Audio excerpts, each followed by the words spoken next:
38-31, Colorado beats Baylor in overtime.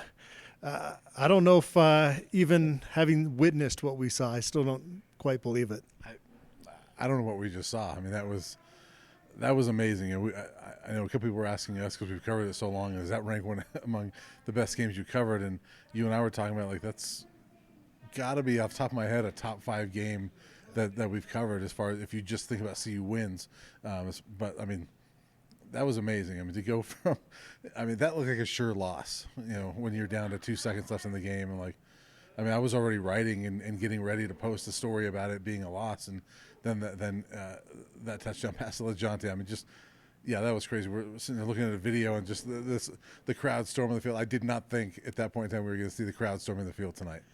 Yeah, and Shedeur is drifting to his left, and he just slung it down there. And, you know, we heard in the post-game press conference Travis Hunter say, hey, you know, let me attract the defensive backs, and that's exactly what happened. Yeah. And a coaching error still on Baylor's part to have LeJohntay Wester with single coverage in that situation. But it was just a fantastic football play by CU. Yeah, but also, you know, Coach Prime, to his credit, gave a lot of credit to Dave Aranda and his staff for how they played that and forcing Shedeur to roll to his left. You know, right-handed quarterback rolling to his left, having to turn his body like that. You know, I'm not sure how much better you could have played that if you're Baylor. I mean, but yeah, you certainly don't want to leave LeJohntay Wester in single coverage. But I mean, they got kind of Shedeur to make. I mean, that's about as difficult of a throw as you can make. You know, going to your left and having to turn your body and throw 43 yards down the field like that. I mean, if you're Baylor, you're kicking yourself, obviously. But yeah, what a play. Yeah, Travis Hunter with the forced fumble to seal this. That was real close. They did review it, and I think fortunately it went in Colorado's favor, not just for CU to get the win, but also because the fans had already stormed the field at that point. I think it was a week ago I saw Travis Hunter with 30-1 Heisman odds. We talked about it after his performance against CSU. I mean, it's got to be cut in half, right? I mean, he's got to be at least like a 15-1, 10-1 Heisman candidate at this point. The guy has well over 100 yards receiving again and makes the defensive play of the game. So, yeah, I'm running out of things to say about Travis Hunter, how amazing he is. And, you know, my colleague Pat Rooney and I were talking during the game at one point about, you know, Pat said, you know, one of the most impressive things about Travis is that he's such a sure tackler.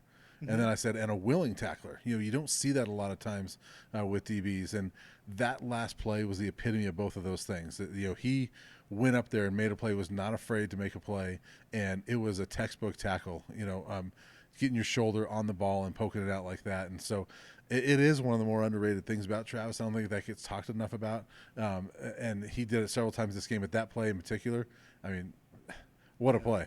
Yeah.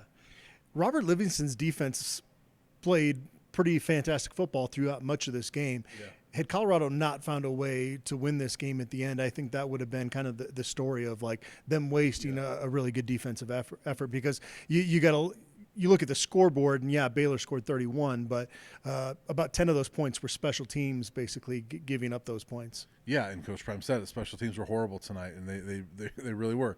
I mean, 7 of their points came on a kickoff return for touchdown, and I mean they only gave up I think 313 yards tonight. You know, and so the defense did a really good job. And once again, you know, after halftime, I mean they were down. They gave it 24 points. Well, Baylor had 24 at the first half.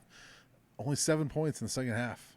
I mean, this defense is really, really good. I mean, that's only 19 points they've given up in 3 and 4 games now in the second half. I mean, that's really impressive. And Baylor's defense, had only given up 3 points all year in the second half, and CU was able to get a couple touchdowns. But, this defense continues to impress. And early on it didn't look like it so much, but when you look at the final total, like 313 yards, wow. I mean, that's a really good effort. And a lot of them, again, were, by the quarterback runs. And it's hard to fault. I wouldn't say it's hard to fault the defense, but I mean, their quarterback runs by a quarterback that's never been a running quarterback, and so I guess what I'm trying to say is it makes sense a little bit that they left him open a little bit because you don't expect that from Sawyer Robertson. But credit to him, he stepped up and played really well.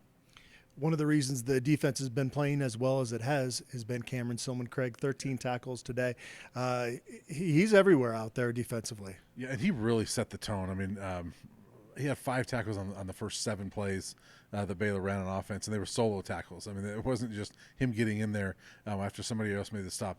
He's so impressive, and I thought he was a really good player last year. He's impressing me even more this year. I think he's stepping up, and he truly is, to me, the heart and soul of that defense. I mean, he's that leader. Like he's the.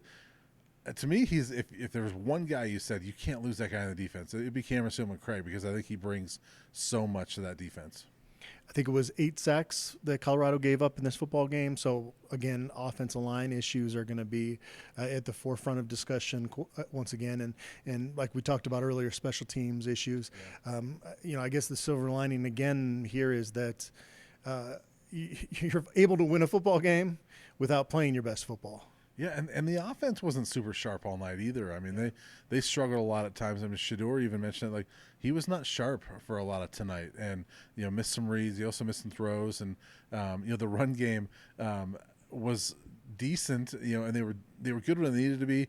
I was glad they stuck with it, because I thought that was an important part of the game to stick with it. I think that really paid off in the end, especially in overtime when you're running when you really needed it. But yeah, it was not the greatest football game for Colorado, yet they come out and they win this game. And so it was huge for them. They needed this one. Micah Welch with his first couple touchdowns as a college player. Obviously, the future is bright for him, and he seems to be a really good option when you're close to the goal line because of that low center of gravity. On that 2-yard touchdown, his first one, he kind of got the pile going with him into the end zone, but he's a hard guy to locate, I feel like, for defenses. Yeah, and we've heard about it and we've seen it, and Coach Prime has talked about it. Like, he's such a tough runner, and you watch that, and especially those touchdown runs. Both of them were like, you need to be physical on these runs, and he was physical on those runs. I love his style. I think the sky's the limit for that kid. I think the yardage total didn't end up being great tonight, but I think the sky's the limit for him. I think he's gonna be a really good back. It's crazy how close this was from a completely different narrative. Like Coach Prime said, we're very close to having a different type of press conference. So I think at the same time, these are type of wins that just kind of build momentum in a program. It was the opposite of it last year with Stanford coming back from down 29 points. I think this could, and it's got to play out, and they got a tough matchup going on the road against Central Florida next week, but it does feel like sometimes things just kind of fall in line for teams, and it's way too early to say this is a team of destiny based on just one game like this, but this can catapult them, I think. Yeah, absolutely. I mean, coming into tonight, they were 1-14 in their last 15 conference games, going back to 2022. They're hard to win conference games, and so you just take this any way you can get it, and to win it like that, you're right. I think that this is one. Yes, it's Baylor, and Baylor is not projected as one of the top teams in the conference, but to fight through in a tough game like that and still be able to win, I think that is big. And we saw last year, I think that I don't think they ever really recovered from the Stanford loss.